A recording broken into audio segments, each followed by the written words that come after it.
Hello, I'm John Harrison, and this is Arlington Community Media's Conversations with Great Authors. With us today is Dr. George Ellenbogen, poet, author, lecturer, memoirist, and retired professor of English and poetry at Bentley University in Waltham. George received his undergraduate degree from McGill University in Canada, in Montreal. He received his master's degree in the University of Montreal and his doctorate from Tufts University in Medford. In all cases, he majored in English. During his last years at Bentley, he was chair of the English department of the university and founded the Visiting Authors series. George has a poem in Kim Nagy and my collection, Dead in Good Company, a celebration of Mount Auburn Cemetery.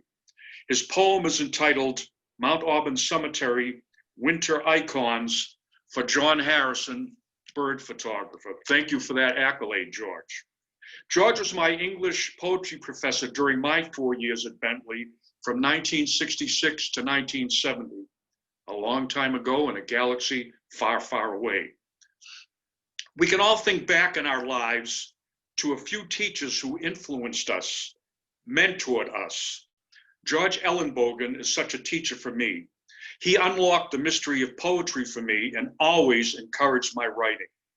His influence is certainly a great part of the books I have been part of for the past few years.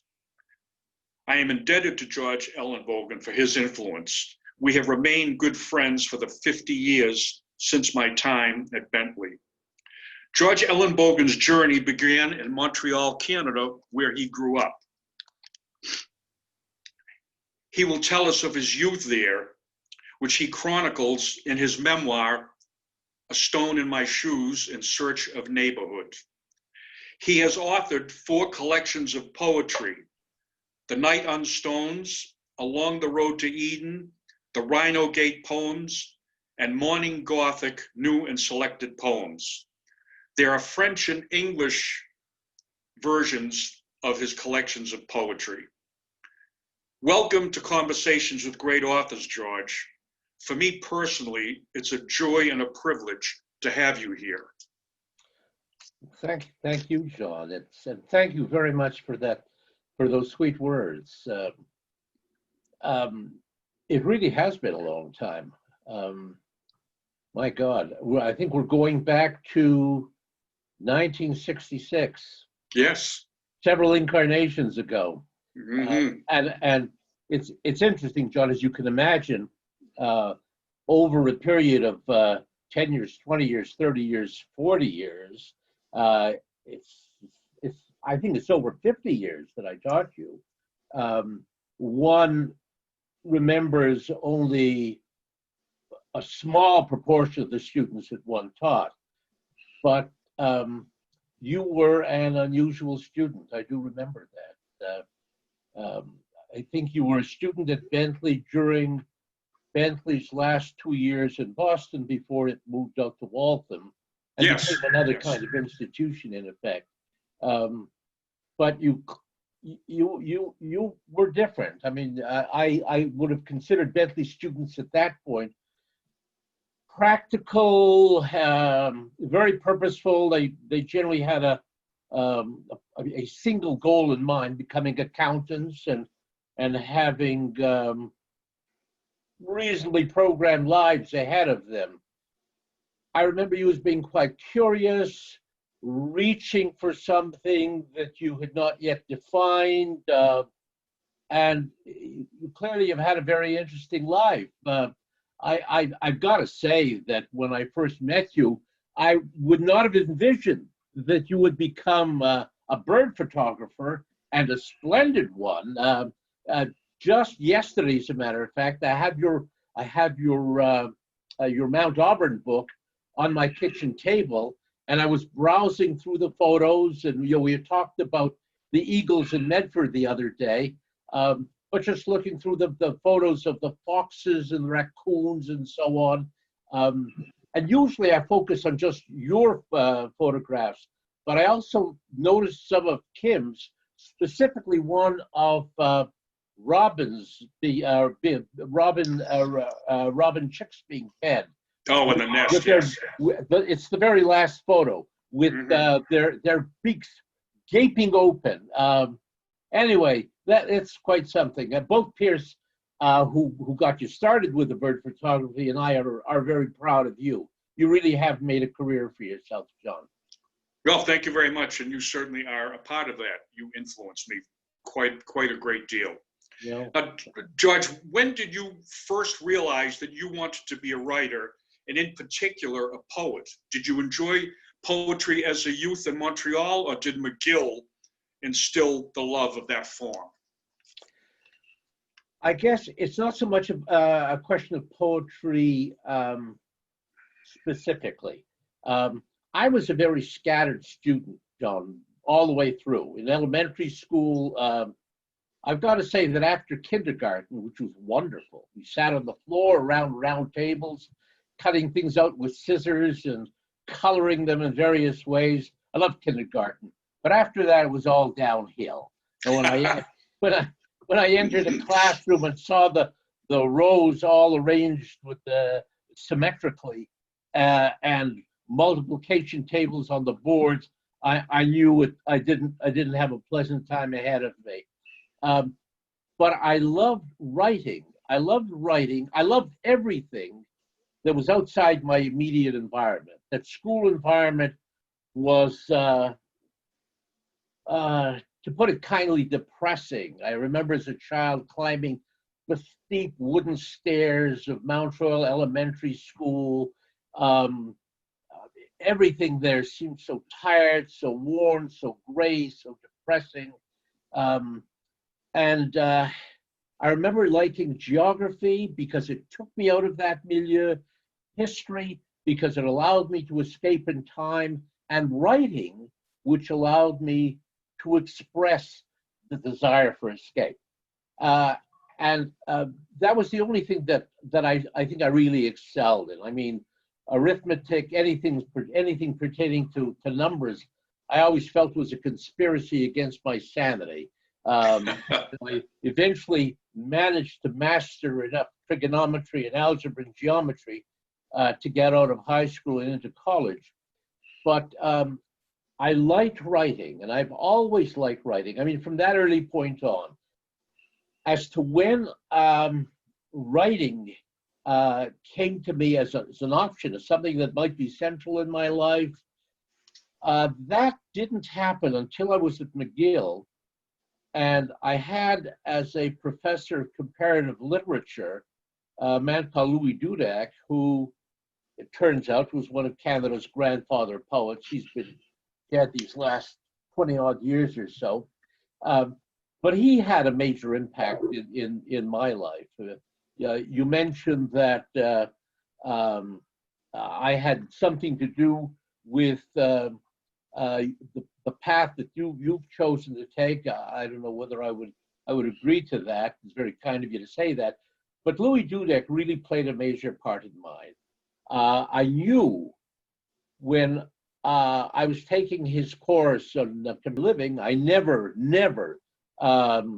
saw myself as a teacher, as a professor of literature at Bentley College. That just happened. It's a kind of accident, I think. But I knew that writing would be the central part of my life. And I started, as you mentioned, as a poet. My first, actually it's 5 books, John. My first book, Winds of Unreason, came back shortly after I left McGill in, I think, 1956 or 57. I had gone up to the Arctic. So I did my undergraduate degree at McGill, was writing poems during my last 2 years, started graduate work, was bored out of my skull. I was sitting in the library from early in the morning until well into the evening and asked myself what I was doing there and could not give myself a satisfactory answer, and went home. I was living at home then, and told my parents, who had virtually no education themselves, but saw education as a path to mobility, told them that I was going to drop out of school the next day, that I was going to work in the Canadian North, in the Arctic, and that I was going to become a poet. I don't think they knew what a poet did or what a poet was. but they had incredible forbearance. They didn't try to dissuade me. And I came back from the Arctic with my first collection of poems. And I've been writing ever since then, John. So in recent years, less poetry. There's over the years, I worked on a novel, never completed it. Wrote a play many, many years back, it was before I met you, which was dreadful. The novel wasn't very much either. But I'm working on a novel now. I have written a play which developed from a long poem that you're probably familiar with called The Rhino Gate, which is the major piece in the volume called The Rhino Gate Poems. And I see myself as sort of going back to beginnings, trying to understand some of the things that happened for me that I didn't fully understand. And I think a lot of my work happens that way. It's in a sense retrospective. So I'm just, at the same time as I'm working on this novel, John, I'm mapping out a piece on my 6-month stay in the Arctic in 1956, I believe it was, 10 years before I met you. Long-winded answer. No, but no, it's a good answer. I didn't know some of those. I didn't know about your play, novels. Yeah. So something to look forward to. That's terrific. I look forward to them. Now, you've traveled extensively in your life. You've lived in Greece, in England, in Mexico, in Spain, and as you just mentioned, even the Arctic, which seems like such an unlikely place, but for a poet, perhaps a perfect place. For me, only snowy owls could possibly lure me to the Arctic. But I expect for you, the Arctic was attractive in other ways. What did you learn from that experience? Where did that bring you in your writing life? Well, it wasn't something that I really planned, John. I had enough of sitting in classrooms, listening to professors talk about things that at that point in my life didn't seem particularly gripping. I needed to get away. I think had the opportunity been in the Congo or in Zanzibar, I would have gone there. As it turned out, there was a major construction project taking place in Canada. I think it was an American-Canadian cooperative enterprise called the DEW-Line, the Distant Early Warning Radar System. And I went up on a 6-month contract. And it was the first time that I'd really been away from home. So I guess it was my first experience with independent living. As it was, it's very strange, John, because as often happens with me, when I'm in a milieu, even if it's a totally different milieu, as that one was, I was writing about something else. It was a very curious thing. And now I'm writing about it as though I'm driving and I'm looking and recording the experience through the rearview mirror. And what I'm involved in now is, in a sense, the process of discovery. So it will be a series of vignettes, let's say 9 or 10 vignettes.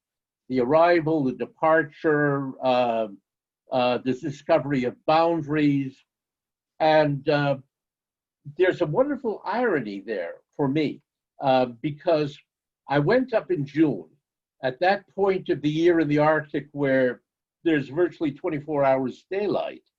So I went up where I could see everything, and yet I understood very little. I understood nothing. I hadn't experienced it yet.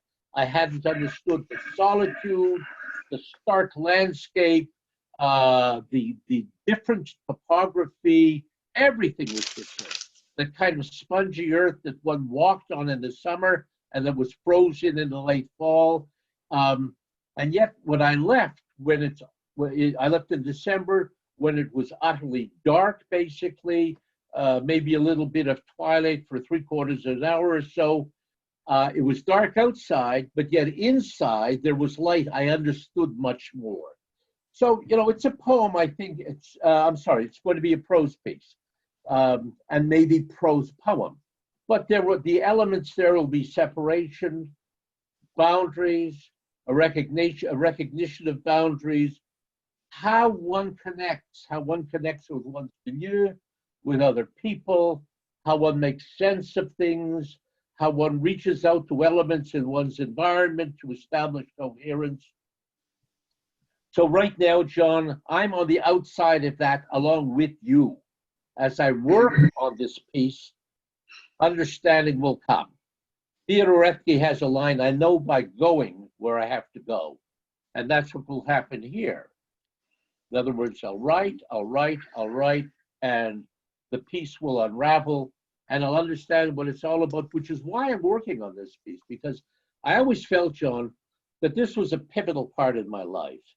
It was as though I was going along on a conveyor belt, and I wasn't ready to stay on that conveyor belt. I wasn't ready to become a goodness knows what. I hadn't chosen the profession. I didn't know what I was going to do. Had no idea, as I mentioned, that I was going to be a teacher. I feel that this experience had a shaping effect on my life. It didn't give me a sense of how I was going to earn my living, but it confirmed my sense of vocation. I was going to be a writer, and I came back, as I mentioned, with a collection of poems. And I gave them to my old teacher, Louis Duda, who happened to be the editor of one of Canada's avant-garde presses, and that was my first book. Oh, okay. And I will, if you don't have a copy of that book, John, after all of these years, I think I owe you that. So, well, I'd love it. Along the Road to Eden. I'm sorry, the Night on Stones is the first one that I have. That's the first one that I received from you. George, what brought you to Bentley? So we're reaching back, John, because that is in 1965. At that point, I was doing a PhD at Tufts, and I was working on my dissertation, I think, or preparing for my orals. I can't remember which. And driving an old 1959 Peugeot. And I blew a piston on the Peugeot on the way back from Montreal to Boston. And it occurred to me that I would have to earn more than the $2,000 per semester that I was earning at Tufts for teaching 2 sections of freshman English. And I think someone had mentioned Bentley to me. I'd never heard about the place at all. And I went down and spoke to its chair then, a gentleman called Jim Kiley. And I taught the part-time for the second semester of that year. And then the next year I taught full-time and was really able to earn a living then. I think it was all of $8,000 a year, which really was quite good. So I no longer had to go to meat auctions and so on. Because at that point I was married with a child. So I never planned to stay at Bentley, John. I thought it was going to be a temporary thing, but the market for university English teachers really closed up, and it was although there were possibilities for me to return to Canada, I stayed at Bentley, and at that point Bentley had a very limited offerings in English, but the situation changed when I became chair, I think in 1980, and we're very fortunate we were able to hire a lot of people, and it became just, for me, a very exciting place to be. I really look forward to going in, had wonderful colleagues, and no regrets, no regrets. I still love teaching. Don't get to do much of it. As you know, I retired in 2004, but I still do readings abroad, and sometimes I'll teach an intensive course in creative writing for a week or a few days, and I've done sessions in the United States here for, let's say, a couple of days or so, and that's a wonderful way of doing it. I don't have to serve on any committees or grade papers and so on, so I get the best of it that way. Yeah, you keep quite busy, I must say. I admire your ethic and your stamina, for that matter. Now, can we spend a couple of moments on mechanics? There are different forms in poetry: free verse, blank verse, the sonnet, haiku, sestina, ode, villanelle, and others. Yeah. Have you explored most or all of these forms, and which are you most comfortable with? Little bit of background. My mentors were people who were really locked into the free verse movement. The avant-garde centers that I was aware of when I started writing seriously in the 1950s were the contact press poets in Montreal, the Black Mountain poets, and a little later the City Lights poets in San Francisco. But as a result of my own reading, I was also compelled by poems in a priori forms like sonnets, villanelles. I love villanelles. So I wouldn't say that I lean one way or another, John. For me, it's taking whatever comes. So, I don't start with the notion that the next poem I write is going to be in the form of a villanelle. Generally, when I'm working on poems, and a new poem comes, I don't know what the poem is about. A line will come, a couple of lines, maybe 4 lines, sometimes more if I'm lucky, and it'll come in a particular package. So it might be, whose words these are. I think whose woods these are, I think I know. It's the first line Right. of a cross poem that's familiar to you. So it might come in iambic measure, and as the line that I mentioned to you, Theodore Earthy's "I know by going where I have to go," that defines where the poem is going to go. If the poem, let's say, starts off as, let's say, E. Cummings' poem does, simulating a falling leaf being carried this way and that way by the wind, then I'll follow that particular course. So I probably write more poems in free form or free verse. In other words, no regular metrical pattern, no regular rhyme pattern. But then there are times where I'll hear something, one of those old rhythms, one of those old meters, one of those old line patterns, and I'll go with it. It's like a dance, John. And to some extent, the partner dictates the manner of the dance. Yeah, I understand that. That makes perfect sense to me. Now, no one can begin a discussion at this time with someone in the arts, or especially a writer, without at least minimally touching on the coronavirus. Right. You were in the seaside town of Javier, Spain, when the coronavirus exploded. How did the lockdown in Spain impact your daily life in this idyllic Spanish town? It made some difference, John, but nothing drastic, really. I really had an idyllic situation there. I was high up on the 11th floor with out of one window a view of the mountains and the other a full view of the Mediterranean. And although the town was locked down, I mean, you could go outside only to go to a supermarket or to a pharmacy or to a bank. So I missed walking by the seaside because I got a lot of my exercise that way. And I missed sitting at a cafe and having a cafe con leche and looking out at the Mediterranean and maybe scribbling some notes. But I could sit on my balcony and do that. So I have family here, a lot of friends here, and so on. So I left.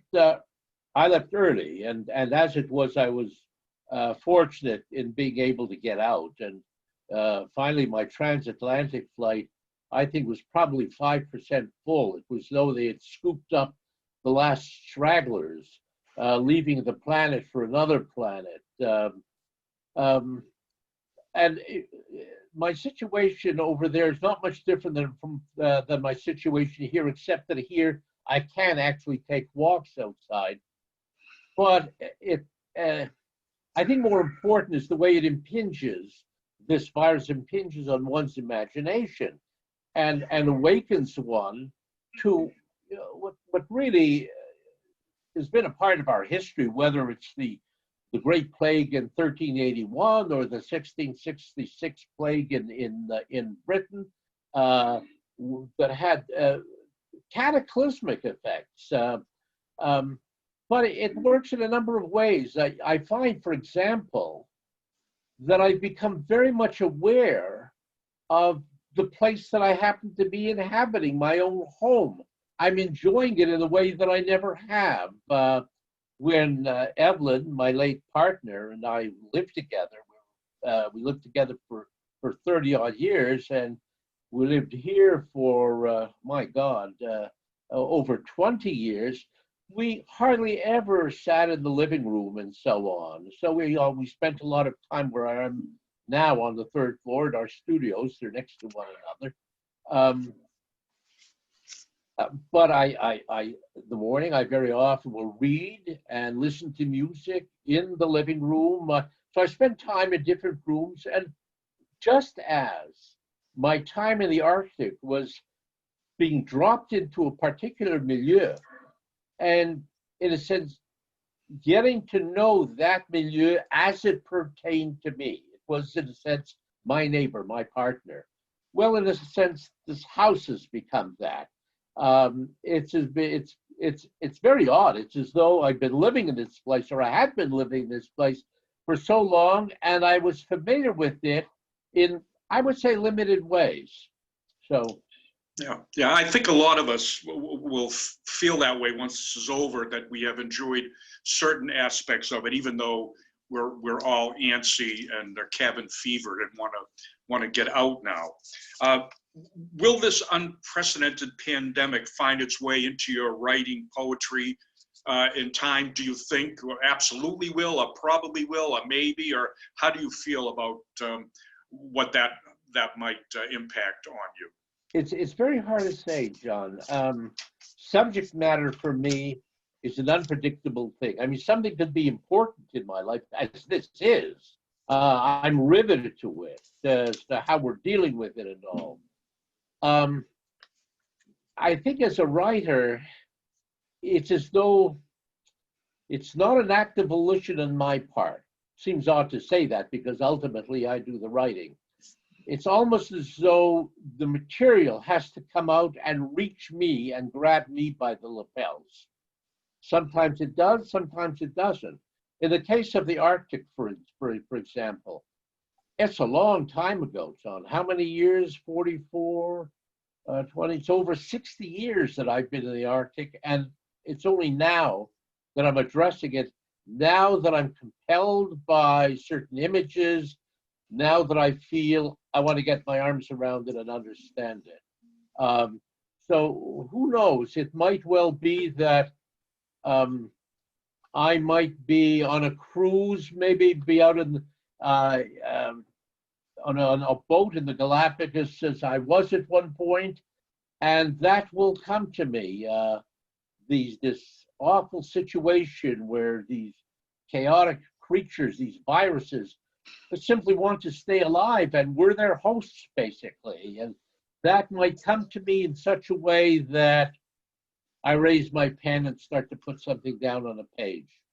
Yeah, well, I expect it will in time. I think it will grab you by the lapels ultimately, because it's been such an unbelievable part of our lives for, even though it's a short period of time, but we've learned how drastically the world and our lives can change in such a little bit of time.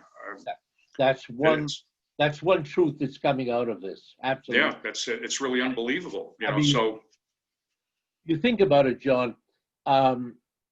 In a sense, I would say over the last 30 years, like probably for both of us, we live with a certain amount of smugness, maybe justifiable smugness. We're comfortable. We get 3 squares a day, often food of our own choosing. We get to travel where we want to travel, walk where we want to walk, read what we want to read, listen to whatever music we choose to listen to. And it's wonderful. It's as though this could go on forever, except perhaps for a minor a change here and there, a friend who's involved in the car crash and can't walk any longer. And suddenly you see something like this and everything changes. Very interesting, John. You might enjoy this book. An American historian, Barbara Tuchman, the book called A Distant Mirror. It's a history of the 14th century. And there's a lengthy chapter on the plague. And I mean, you take in one bald fact of it wiping out a third of Europe's population, but it's more than that. It's like whole professions disappearing, and the whole culture as a result sags basically. There are things that somehow or other people can't do any longer.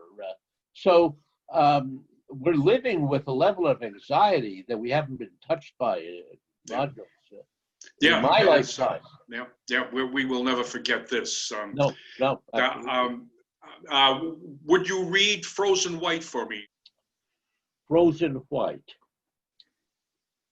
Have you ever noticed on a day when ice cuts through wind and spears across the lake that you don't touch her hand across the sheet, the white, full, frozen, and you don't reach across 2 glasses of decant, and you don't touch her reaching phrase, but let it drop into the twisted folds of the hooked rug, and you don't even stare at the fire as the coal pushes at the outside hinges and barrels down the roof, drifting up the windows, and you don't, and you don't, and you don't. Thank you, George. Always a pleasure to hear that. And just going to end with this thought. In the introduction to your collection, Morning Gothic, John Kinsella wrote about you. He is one of the most human and humane poets I have ever read. Yes, indeed, that's the George Ellenbogen I have known for more than half a century. George, thank you for joining us today to tell your story. It has been a joy. Thank you. Thank you, John.